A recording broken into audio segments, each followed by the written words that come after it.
자, 주기율표 봅시다. 여기 주기율표 내용은요, 두 개 과목 수행평가로 이어져요. 통합과학이랑 과학탐구 실험. 지민이랑 태규랑 너무 시끄러워. 웬일이야.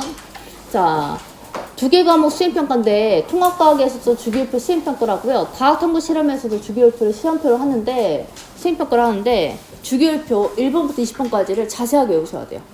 그리고 배점도 굉장히 커요. 막 35%, 20%라서 배점 높거든요. 이게 우리 지필고사가 반영 비율이 30%야. 근데 수행평가가 20%인 거야. 그러니까 엄청 큰 거죠. 그래서 이거 주기율표 꼼꼼하게 보셔야 되고, 자, 여기 보면은 주기율표 하면서 나와 있을 때 참고해야 되셔야 될 게 뭐냐면, 먼저 1번부터 20번까지 외우셔야 돼요. 이거 중학교 때 외우지 않았어? 중학교 때 외웠어요. 중요한 포인트. 그래서 20번까지 외우셔야 되고, 이거 20번 적는 게 수행평가로 나와요. 그러니까 무조건 외우셔야 되는 거야. 그럼 당연히 원소기호로 쓸 수 있어야겠지. 그리고 그 원소기호가 뭔지도 맞출 수 있어야 되는 거야. 그 다음에 전자배치, 뭐 주기, 족 이런 것도 할 수 있어야 돼. 그래서 또 하나는 뭐냐면 주기가 뭔지, 족이 뭔지 이렇게 새로운 개념을 배우게 되고요. 또 이 주기율표에 따라서 화학적 성질이 있는데 그 화학적 성질에서 알칼리 금속, 알고 싶지 않지만 알코올리 금속을 아셔야 돼. 그 다음에 할로젠 원소, 그 다음에 비활성 기체들, 그 다음에 하나 더 요걸 아셔야 돼요. 이거는 암기법이에요. 요거 외우셔야 돼. 뷝이 뭐요? 뷝에다가 이것을 붙이면 네. 이게 뭐 이게 뭐냐면 준금속 외우는 방식이야. 준금속. 준금속이 뭐냐면 금속도 아니고 비금속도 아니야. 그럼 다른 말로 하면 금속의 성질을 갖고 있기도 하고 비금속의 성질을 갖고 있기도 하는데 붕소와 규소거든요. 근데 BSI야. 그래서 근데 이렇게 하면은 기억에 잘 남거든요. 근데 얘네들이 반도체의 재료로 쓰여요. 그래서 이것도 암기하시면 됩니다. 왜 우리 저번 시간에 금속 원소를 외우지 않았냐? 이라크에서 온 아이가 배를 막 까고 다녀. 그래서 리라크 베마카알 이랬잖아. 그거 옆에 있는 애들이 뷝시야. 그러면 그 옆에 있는 애들이 비금속인 기체들인 거야. 이런 식으로 구성되는데 쌤이 차근차근 하나씩 할게요. 자, 내 빨간색 펜을 들어서 여기 밑줄 치는데 여기는 객관식에 무조건 자주 등장하는 단골 지문이요. 우리 객관식 시험에도 반드시 나올 거예요. 주기율표에서 가로는 주기, 세로는 족이라 한다 하는데 세로는 족이라는 거를 굉장히 강조해서 자주 출제합니다. 그럼 예를 들어서 이런 거야. 주기율표 딱 그림을 주고 가로는 족이다. 이런 식의 비역, 니은, 디귿 문제야. 자, 이런 거 한번 할게요. 그러면 주기율표가 뭔지부터 다시 한번 처음부터 하면은 주기율표를 여러분 중학교 때 배웠어. 기억 안 나지? 근데 배웠어. 그래서 멘델레예프가 이거 배치 같은 표를 주기율표로 정립을 했는데 그거를 보다 현대적 개념으로 화학적 성질이며 원자번호 순으로 해가지고 모듈리라는 사람이 그러니까 이거지 제자랑 다른 학자들이 같이 해서 이 주기율표를 정립하였다면서 멘델레예프 모듈리 이런 거 들은 거 배웠을 거야. 자, 우선은 멘델레예프 좀 적어보고 이 학자가 뭐냐 이런 거 외우는 건 아니지만 그래도 관련 학자는 멘델레예프, 모듈리 이렇게. 그러면 주기율표는 어떤 걸 나타내는 표냐? 자, 원소를 정리한 표인데 원자 번호 순서와 화학적 성질을 기준으로 배열을 했습니다. 그럼 단순하게 이런 거지. 원자가 점점 커지는 순서대로 이렇게 하기도 하지만 화학적 성질까지도 고려했다는 거예요. 그러면 우리가 어제 배웠던 게 뭐냐면 원자 번호 표기하는 거 배웠거든요. 어제 배웠던 게 이런 거였어. 어제 배웠던 거 복습을 하면 어떤 원소기호 X가 있다. 원소기호. 그럼 여기 옆에서 숫자 적었잖아요. 이거 어제 배웠던 거잖아요. 어제가 아니라 그저께. 그치? 그러면 여기에 적었던 거 뭐였어? 왼쪽 위에 적었던 거. 원자량. 그래서 원자량은 의미하는 게 질량수였잖아요. 그래서 어차피 앞에 적어져 있으니까 안 적어도 돼. 양성자 더하기 중성자였잖아요. 그치? 그러면 여기는 밑에 왼쪽 아래는 이게 원자번호. 원자번호. 그럼 원자번호는 무엇을 대변한다고 그랬어요? 양성. 양성자수. 그리고 양성자수는 무엇과 같다고 그랬어? 전자수. 전자수. 그러면 여러분이 이것 가지고 유추를 할 수 있는 게 예를 들어서 어떤 원소 X가 나트륨이 이건데 그냥 한번 해보면 요렇게 요거 했었나? 안 했던 것 같은데 앞에 적었었냐? 이거 했네. 그러면 이거 한번 맞춰봅시다. 자, 그러면 우리는 이거 적어진 거 가지고 알 수 있는 게 뭐냐면 첫 번째, 자, 질량수도 알 수 있고 양성자수도 알 수 있고 중성자수도 알 수 있고 그 다음에 전자수도 알 수 있어요. 그럼 양성자수는 먼저 질량수도 순서대로 해볼까? 질량수는 몇 개야? 22. 양성자수는? 11. 여기 하단부 숫자랑 똑같잖아. 질량수는 여기 위에 거고. 그렇다면 중성자수는요? 11. 전자수는?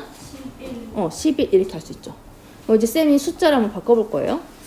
여기 위에 있는 22를 23으로 바꿔볼 거예요. 그러면 여기 질량수가 23이 된 거야. 그러면 무엇이 바뀐 거야? 이거 세 개 중에? 중성자수가 바뀐 거야. 몇 개로? 12개로. 그러면 이런 원소들이 뭐냐? 동위원소라고 합니다. 동위원소 중학교 때랑 초등학교 때 들어보지 않았어? 동위원소? 그래서 왜 방사선 동위원소를 추적해가지고 물질의 위치를 추적한다던가 우리 뭐 물질 뭐 이런 거 하면서 얼핏 들어본 적 있을걸? 그래서 뭐 시간연대라던가 뭐 이런 거. 어쨌든 이런 거 쓰이는 거고요.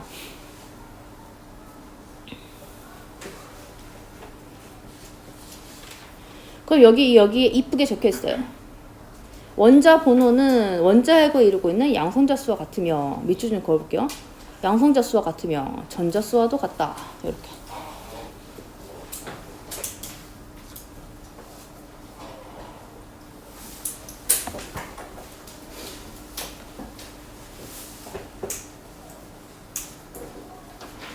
그 다음에 시험에 나오는 거 한번 볼게요.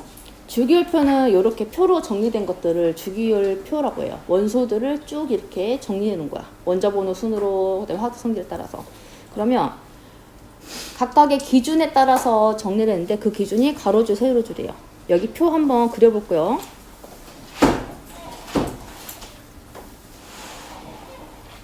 이거는 외우는 방법이 세족이거든요. 세족. 세족식 알죠? 세족식. 세족식이 뭐요? 발 씻는 거, 그치? 발 씻겨주는 게 세족식이잖아. 우리 세수할 때 그 세고 발족자, 한자는 그 똑같은 한자예요. 그건 뭐냐면 세로는 족이다라는 뜻이요. 세족. 왜냐면 족이 훨씬 더 시험에 자주 나왔어요. 모의고사도 마찬가지고. 그리고 보통 보기 기억에 나오거든요. 이 주기율표에서 세로는 족이다 이런 식으로 등장을 하니까. 응. 반장 부반장 잠깐 보이라고 하죠. 우리 반 학진자 있는데 어떡하지? 반장 가도 될까? 아, 네. 반장은 가고 오늘 필기는 출석부 담당한 다이가 좀 보여줄래? 그렇게 하자. 자, 그러면 적어야 될 게 가로줄은 주기, 그 다음에 세로줄은 족이에요. 이렇게. 그래서 가로는 주기를 의미하고 세로는 족인데 주기가 어떤 거냐면 전자 껍질을 의미해요. 전자 껍질. 족은 이제 새로운 개념을 배웠는데 체외각 전자, 그 다음에 원자가 전자, 이렇게.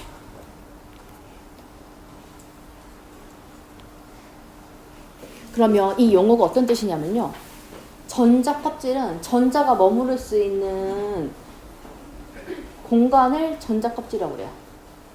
그러면 전자들이 위치하긴 하는데 껍질 수는 다양할 수 있거든요.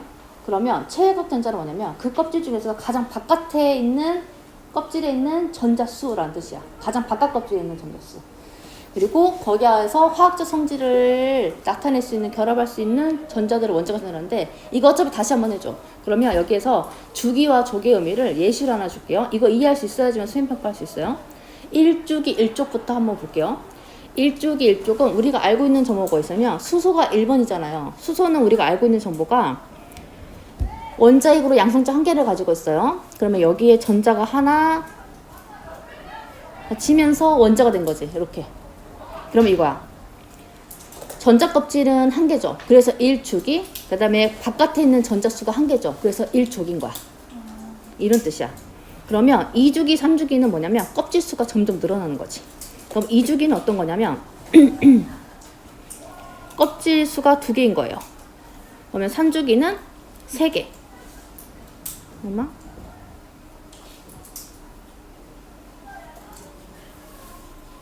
그럼 4주기는 4개. 이거 그리는 것도 할 줄 알아야 돼요. 수행평가니까.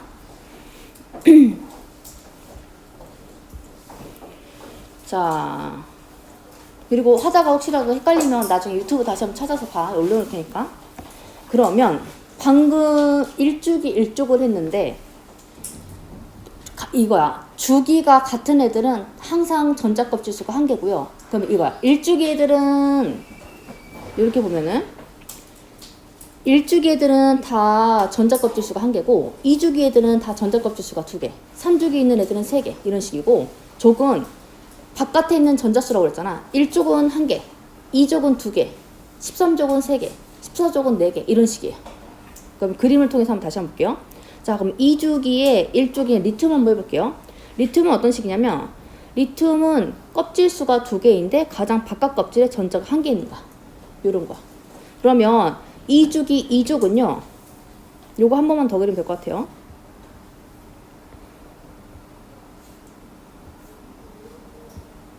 얘는 전자가 2족이니까 하나가 더 있는 거야. 요렇게 2개. 요런 식인 거야. 그래서 이런 법칙성을 따릅니다. 그러면 하나만 더 해볼게요. 마그네슘 한번 해볼게. 그러면 마그네슘 같은 경우는 3주기 2족이거든요.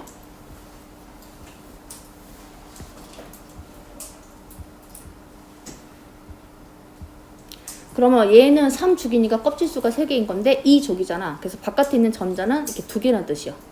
쉽죠? 할만하죠? 근데 요거를 20번까지만 외우면 돼요. 그리고 20번까지만 그릴 수 있으면 돼요.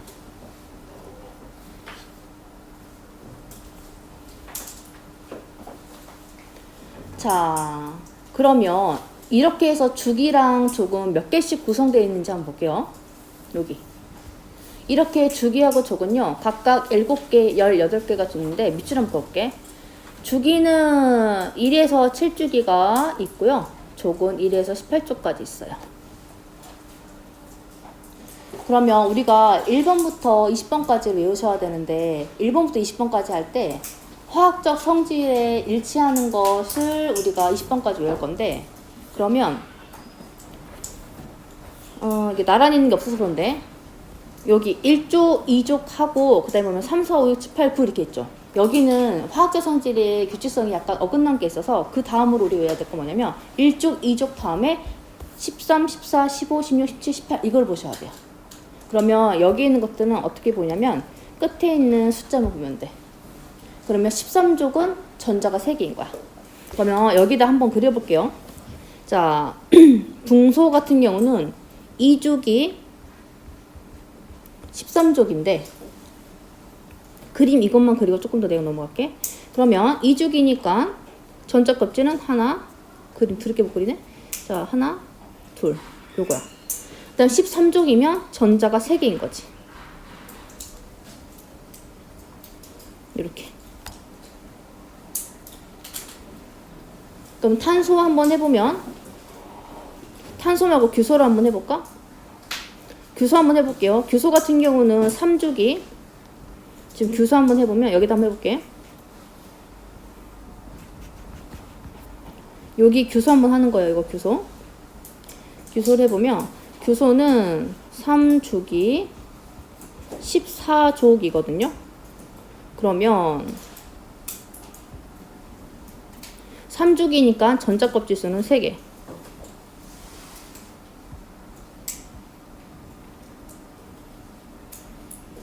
그 다음에 전자가 몇 개냐? 그러면 14조개니까 4개인 거야. 요렇게. 요렇게. 그래서 값을 보고 여러분이 이렇게 그림도 그릴 줄 알아야 돼. 그리고 원소 기호도 쓸 줄 알아야 되고 원소도 무엇인지 적을 수 있어야 돼. 그러면 쌤이 요구하는 건 이런 거예요. 규소를 원소 기호로 어떻게 쓰냐? 그러면 SI다 라고 적을 수 있어야 되고, 그러면 규소는 몇 주기 몇 쪽에 있는 거냐? 그러면 3주기 14쪽이다 라고 할 수도 있어야 되고, 전자배치를 그려봐라 하면 전자배치도 그릴 수 있어야 돼. 그 다음에 얘가 금속이냐 비금속이냐 또는 중금속이냐 이것도 할 수 있어야 돼. 왜냐면 우리가 수행평가를 2과목에서 하고 지필에서 내기 때문이야. 자, 그러면 이거를 하려면 20번까지 외워야만 가능한데 20번까지 외우는 거는 그냥 이렇게 그림만 봐서는 잘 안 이어져요. 그래서 외우는 방법을 여러분이 적어 놓으시고 하시고, 그다음에 쌤이 오늘은 또 금요일이잖아요. 이것까지만 하고 영상을 미친듯이 많이 틀어줄 거예요. 그래서 외우는 노래를 같이 따라 부르면서 노래를 할 거야. 그래가지고 외우는 방법은 보통 7 이하일 때 잘 외워지거든요. 그래서 3개나 4개씩 끊어서 외우면 굉장히 잘 외워지는데, 쌤이 이거 적고 나서 노래를 틀어드릴 거예요. 근데 이거야. 노래로만 암기하면 안 돼. 왜냐면 쌤이 이걸 봐버렸어. 선배들이 문제를 푸는데 문제 안 푸고 계속 이렇게 손가락을 세고 있는 거야. 뭐냐면 마음속으로 노래를 부르면서 대책임질하고 있더라고. 그러면 시험에서 너무 시간 오래 걸리잖아. 그래가지고 우선은 1번부터 20번까지 외우는 거 여기다 적어볼게요. 1번부터 20번까지.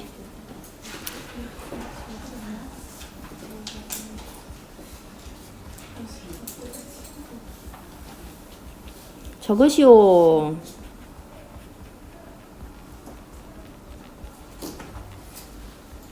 여러분은 랩 잘하잖여. 그래서 이거 랩하듯이 외우셔야 돼. 스웰립의 붕탄지산, 플랫나마, 알그이나, 연막칼칼 이렇게. 스웰립의 붕탄지산, 플랫나마, 알그이나, 연막칼칼. 이거를 그냥 이렇게 랩하듯이 빨리 외우셔야 돼. 그리고 나서 그림을 그리고 나서 이거를 하나씩 적으면 빨리 할 수 있어요. 그럼 이거 적으면서 수 하면은 수소, 헬륨, 베릴륨, 뭐 붕산 뭐 이렇게 하면서 금소, 네온, 나트륨 이런 거 하셔야 돼.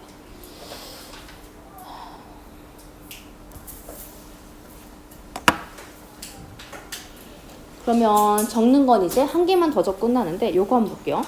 요거는 뭐냐면 경향성인데 이 경향성만 하고 끝날 거야. 자, 요렇게 밑으로 내려갈수록 점점 전자껍질 수가 늘어나죠. 그리고 밑으로 내려갈수록 양성자와 중성자 수가 늘어나요. 왜냐면 원자 번호가 커지니까. 그러면 이쪽으로 내려갈수록 원자의 크기가 커진다는 걸 알 수 있어요. 그럼 우리 지금 경향성 하는 거거든요. 밑으로 내려갈수록 원자의 크기가 커져요. 그러면 이런 거야. 반응성의 영향이 더 다르겠죠. 반응물의 결과가 더 달라. 그리고 또 하나의 경향성은 뭐냐면 요거예요.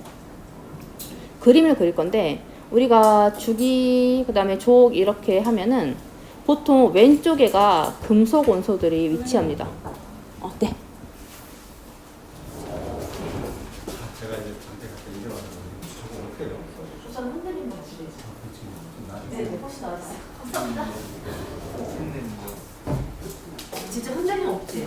네, 이제. 괜찮지. 그 기계가 문제였나 봐. 다행이다 진짜. 그치? 네. 그래서 이것만 하면 이제 끝나요. 자, 왼쪽은 금속 원소.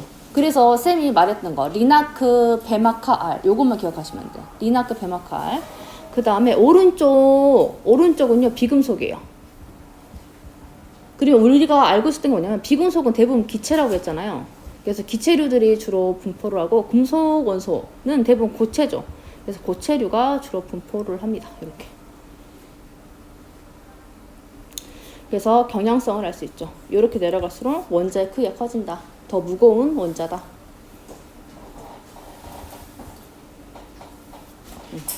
그래서 이렇게 경향성을 한번 봤고요. 색깔펜을 이용해서 이렇게 금속 원소는 왼쪽과 가운데, 그 다음에 비금속 원소는 이렇게 오른쪽에 위치한다. 이렇게까지. 그래서 오늘의 학습 목표는 족이 뭔지, 주기가 뭔지 이런 게 할 건데 가장 시험에 잘 나온 거 다시 한번 해봅시다. 주기율표의 세로는 뭐다? 족이라는 거. 이거 가장 많이 나오니까 틀리지 마시고. 그 다음에 저번 시간에 쌤이 잘 나온다고 했던 거 다시 한번 뒷판지 볼게. 나트륨은 비금속 원소이다. 나트륨은 금속 원소. 탄소는 금속 원소이다. 탄소는 비금속. 왜냐면 우리 이산화탄소 떠올리면 돼. 그럼 기체류들은 다 비금속. 그래서 이거 세 개가 가장 많이 나오는 질문들이었으니까 좀 기억을 해주시고. 그럼 또 막간. 알루미늄은 비금속 원소이다. 우리 알루미늄 캔도 있잖아요. 금속 원소요. 이런 거. 자, 그러면 다 살펴봤고 오늘의 목표 이제 남은 거 이제 좀 봤고 20번까지 외우는 거를 목표로 해서 쌤이 영상 계속 틀어줄게요. 이제 우선은 적는 거 끝났슈. 적는 거 끝났을 거면 영상 틀어줄게요. 오케이. 뭐야? 그냥 그렇게요. 되게 마음도 급하고 지금 어떻게 해야 되나 막 정신도 없고 비중만 믿고 가는 부분이 있었는데 그 역할을 이제 제가 하게 되니까 엄청 부담스럽기도 하고 약간 최악 채팅을 보는 듯한 느낌을